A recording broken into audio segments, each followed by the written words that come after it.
Um, Councilwoman, you're the chair, I believe, so do you want to make a motion to begin the meeting? Sure, I make a motion to open the meeting. Okay, this is Do I have a a, second? Perfect. all in Meeting favor? is here, in session. Okay, this is a Finance Committee meeting of the Town of Islip Industrial Development Agency and Economic Development Corporations. Today is October 13th, 2020. It's approximately 10 a.m. This committee last met, meets quarterly. We last met in August. At that meeting, I was looking back, you went over the balance sheet of the agencies. The purpose of today's meeting is to review the budget preparation report and hopefully recommend the budget to the agency board that's going to be meeting next week.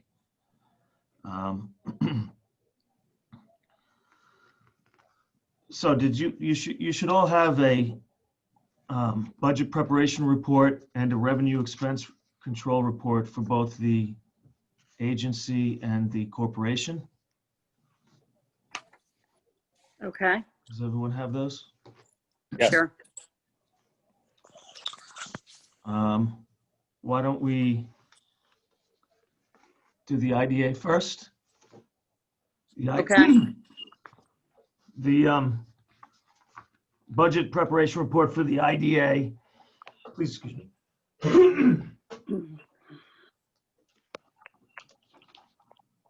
has a lot more data, larger numbers, obviously. That's where most of our activity is. And the budget that we've prepared for next year is very similar to the 2020 budget. I may ask Joe, do you think you could help me out a little bit in going through it with the committee? Nah, sink or swim, my friend. Sink or swim. For the most part, the IDA budget is the same as it was for 2020 as what is being proposed for 2021. The only big difference that you'll see is on the revenue side, which is on page 1, is the IDA payments. That number went from 21 million up to 25 million, and that is just based on what the actual 2020 receipts and the corresponding disbursements were, and then it's increasing it because they do seem to be going up every year. So that revenue line of 25.5 million is offset in the 6989 division, which starts on page 4. And that is just all the pilot payments that we pay out. The little things that actually run the IDA from the operational standpoint, for the most part, as you go down, you'll see they are all zeros, with the exception of the administrative charges. That has an increase. Please understand that that increase is just based on budgetary information, not based on actuals. So for argument's sake, at the time that we did all this, we had Bill Mannix was still the director, John, you were still the deputy, you had your part-timers in there, things along that nature. And then when you factor in increases in health insurance, retirement, so on and so forth, there brings out that increase on the admin charges.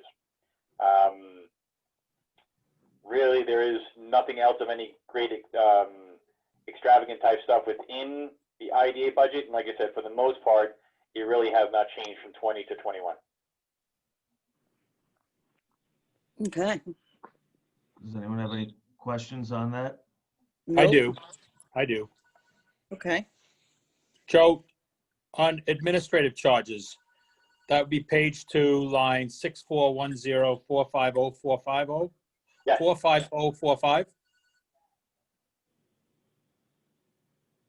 Yes? Yes. So from 2019 actual to 2021 preliminary, it's up almost 40%. Correct.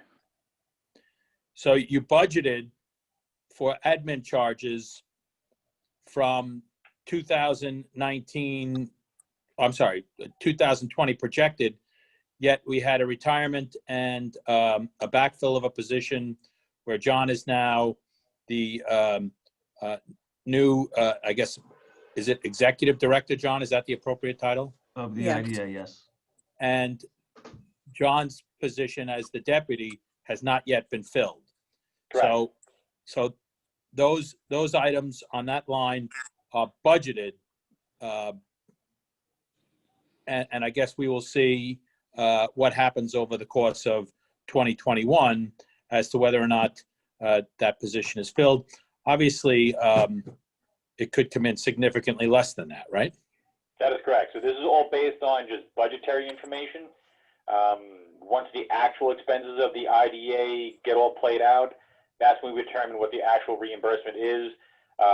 Just to give a little more background on it, in the past, John will be doing this going forward, but Bill has always given me a schedule of the listed employees and how much a percentage of their time and therefore how much a percentage of their fringe benefits are related to IDA work versus economic development work, which is a division of the town. So just for argument's sake, John has always been charged 100% to the IDA.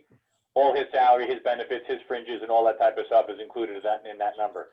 John, don't take this as a negative, but if John halfway through the year decides he has a greener pasture to go to, well, clearly the reimbursement then will be less because we will not have had his expense on the general fund side. And the 2020 actual will reflect, Bill didn't defer. I mean, I know he deferred his initial retirement date from May to, I believe it was September, but he's currently retired. In other words, he's not still on payroll, correct? Correct. So the 2020 actual should come in significantly under the 2020 adjusted because Bill is off the payroll as of a certain date, right? That is correct. That is correct. All right, thanks.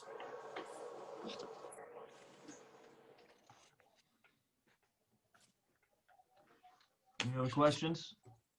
Nope.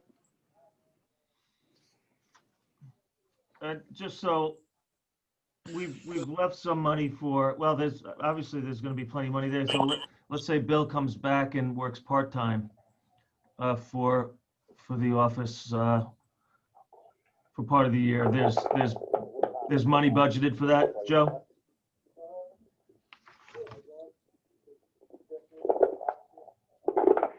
Joe?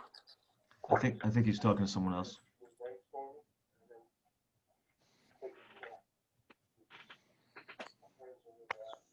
Jose, you with us?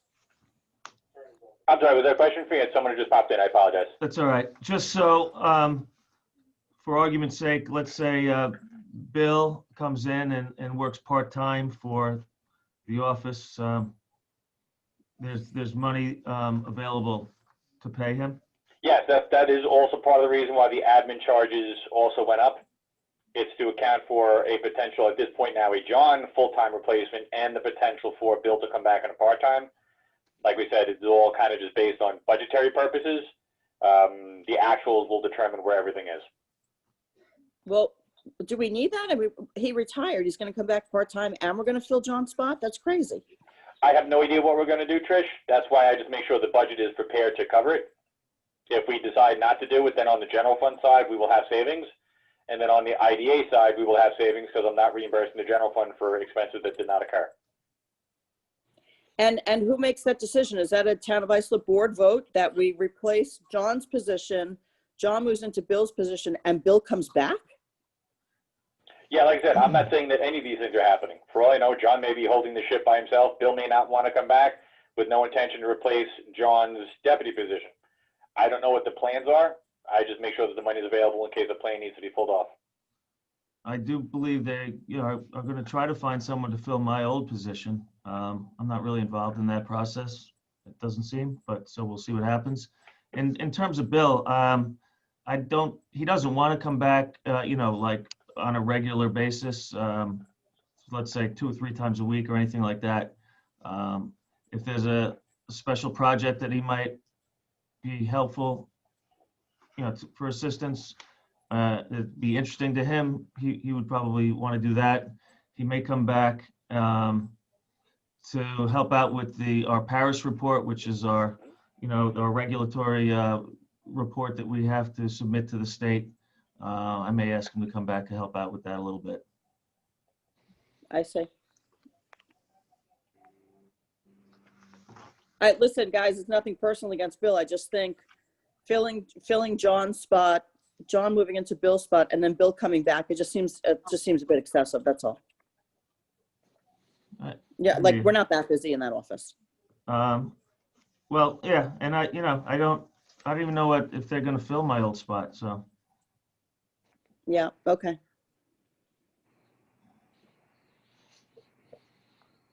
All right. Next. Do we need a motion to approve the budget preparation report from the Finance Committee so that when, John, you appear before the agency board on Tuesday, you can say the Finance Committee has approved it? Yes? I do need that, I believe. So I'll make that Okay. motion. I'll second that. All in favor? Aye. Right. Opposed? All right. It's approved. All right, thank you. All right, then we will move on to the Economic Development Corporation, which hasn't seen any activity. We only use the corporation for tax exempt bond financing for not-for-profit entities. Right. I did recently have a call with the Brentwood Community Ambulance people and their attorney, and this has been kicked around. I'm sure you heard it before, but hopefully they're going to possibly move forward with that, and which would give us some fees to replenish the fund for the corporation. Since the fund balance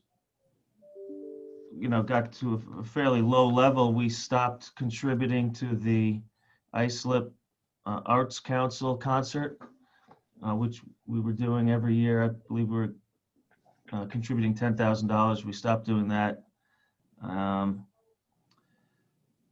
So the only thing we really budget for is the annual audit of the corporation. I just had a question on that, if I could. Sure. So on the budget preparation report, Joe, where it says line number 2416.04 EDC fees, you'll see in the original 2020 budget was the 10,000, the adjusted was 10,000, the actual was 0. Is that reflective of the 10,000 that was originally dedicated to go to fund the concert in the park? But since we had no concert in the park, those monies were not allocated. Is that accurate? Yeah, for the most part. And as John mentioned, we have not had a lot of activity in the EDC world. So the EDC fee budget was really more of just a placeholder to offset the concert. So since we're not doing the concert this year, we did not just throw in that budgetary line for the EDC fees. So we didn't receive any EDC fees, which is reflected under 2416.04 actual, right? Correct. We So received 18 no and 19, we EDC did not receive, have not received anything in 2020. And then when you go to the next page, Hopefully with the Brentwood coming on, we may have some. when you go to the next page, which is 6410.44044, again, it's that 10,000. Is that the same? And then it was allocated for contractual expense, promotional donation in 2018, 2019, was budgeted in 2020, but nothing was spent as actual, and there's nothing budgeted for 2021. Is that correct? That is correct. Okay. Okay. I didn't even think we budgeted for it last year, but I guess we did. And then on the auditing fees, we budgeted for 5,000, and it looks like we've only paid out about half of that to date. That's correct? Yeah, the way it normally works with the auditing world is they will progress bill you as they do the audit, and then upon final submission of the financial statements, they will give you that final bill. So your financials, I imagine, would be getting released to you soon, and then I would expect to see the bill for the balance of the audit work to follow up on that shortly. Okay. John, question. The ambulance that's on Carlton is getting closer to getting site plan approval and relocating to the intersection of Union and Carlton in the former car dealership and take over most of that space. They're getting close to bidding. Is economic development involved in that project? No. Okay. And you mentioned Brentwood. Are they going to rebuild where they are, or do they have a receiving site somewhere? They are contemplating renovating and expanding their facility where they are. There's an Okay. adjacent parcel or two that the town actually owns. And so part of the deal would be the conveyance of that land to the ambulance corps and using that land to expand their and improve their existing facility. Okay, and what street is that? It's not Suffolk Ave. It's close to Suffolk. It runs parallel to Suffolk, right up off of Fifth Avenue. I forget exactly, third or something like that. Okay, Yeah, I The remember Pioneer- the exact Pioneer- address on it, but the train Pioneer tracks Drive? run right behind their parcel though, Right. so they can't expand back. That's why they were looking to expand laterally or north. I'm not sure which way it's going, but I just don't remember the exact street that it's on. Aren't they on Pioneer Drive, I think? No, hold on a second. I'll tell you where they are. I don't think so. When you get off the Saginaw Coast, don't you pass them along there? 29 3rd Avenue, Brentwood. okay. Yeah, right on the tracks. And so it's south of the tracks. Suffolk Ave is north of the tracks. Right. Okay. You need a motion, I guess, to approve the Economic Development Committee budget to forward on to the agency board for Tuesday. So I'll make that motion. And I'll second that. Oh, okay. Ron, you seconded. Okay, all in favor? Aye. Opposed? Approved. Okay. No other business? That's it? I have nothing Okay, else make a for mo- you. Any other questions? No, I make a motion to adjourn. Second. Second. All in favor? We're adjourned. Thanks, guys.